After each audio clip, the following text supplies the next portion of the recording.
Mendorong UKM sebagai salah satu tulang punggung perekonomian bangsa Indonesia tak terkecuali Bali, ICSB International Council for Small Business menggelar FGD Forum Fokus Group Discussion membahas tema UKM naik kelas, masalah, peluang, dan solusi. FGD melibatkan 4 komponen yaitu pemerintah, akademisi, perbankan, dan pelaku UMKM di kantor BPD Tabanan. Bupati Tabanan dalam sambutannya yang disampaikan oleh staf ahli bidang ekonomi dan pembangunan Pemkab Tabanan, Iketut Subrata Suyase, sangat mengapresiasi dilaksanakannya FGD. Diskusi tersebut diharapkan turut membantu mengatasi persoalan UMKM sehingga mempercepat terwujudnya tujuan Tabanan yang serasi, sejahtera, aman, dan berprestasi. Fokus Group Discussion dengan melibatkan pelaku UMKM diharapkan mampu mengidentifikasi persoalan yang dihadapi untuk dicarikan jalan keluar. Sudah barang tentu kita mendorong, apalagi dengan dilakukannya semacam fokus grup ini, sudah barang tentu nanti UMKM banyak dilibatkan dari diskusi-diskusi apa persoalan-persoalan yang mereka hadapi sehingga akan lebih bagus ke depannya. Hal senada juga disampaikan Kepala Cabang Bank BPD Bali, Gusti Ngurah Madi Supardi, yang mengatakan pihaknya sangat mendukung pelaksanaan kegiatan FGD.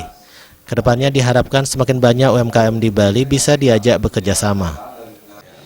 Mudah-mudahan dengan ada acara ini, nanti dari UMKM itu bisa juga berpartner dengan kita. Itu sih harapannya kita, semakin banyak komunitas yang bisa kita ajak untuk berkolaborasi, kan mungkin peluangnya mungkin kita dapat inilah makin besar gitu kan. Mungkin di situ sih harapan kita.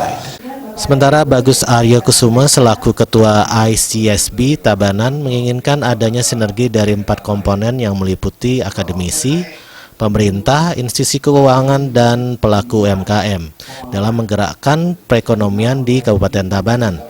FGD diharapkan dapat memberikan solusi terkait permasalahan yang dihadapi para pelaku UMKM di Tabanan. Kalau ini bersinergi, kami harapkan dengan adanya FGD ini, kita akan mengetahui bahwa apa permasalahan UMKM di Tabanan ini, apa peluang-peluang yang ada, dan bagaimana solusinya, itu akan kita bisa dapatkan. FGD menghadirkan beberapa narasumber, diantaranya Ketua Inkubator Bisnis Unut, Sayu Ketut Sutrisna Dewi, yang memaparkan tentang fakta usaha di Indonesia, dan Ketut Antara mewakili Dinas Koperasi dan UMKM Kabupaten Tabanan yang menyampaikan tentang hak cipta dan hak kekayaan industri yang menjadi faktor dalam rangka menaikkan kelas UMKM. Sutrisna Dewi berpendapat hal yang paling mendasar yang perlu segera harus ditangani adalah mengubah pola pikir pelaku UMKM seperti cara pandang kesempatan bisnis dan cara pandang terhadap kreativitas. Jadi bagaimana kita mengubah pola pikir kita, mungkin yang sebelumnya kita punya pola pikir yang cocok dengan era yang sebelumnya. Nah sekarang karena adanya berbagai perubahan, tentu kita juga harus mengubah pola pikir kita. Jadi titik beratnya adalah pada mindset. Selanjutnya rumusan dari FGD yang digelar ICSB akan diserahkan sebagai usulan kepada pemerintah dan stakeholder lain demi upaya memberikan kemajuan UMKM di Kabupaten Tabanan. Indra Wijaya, Bali TV.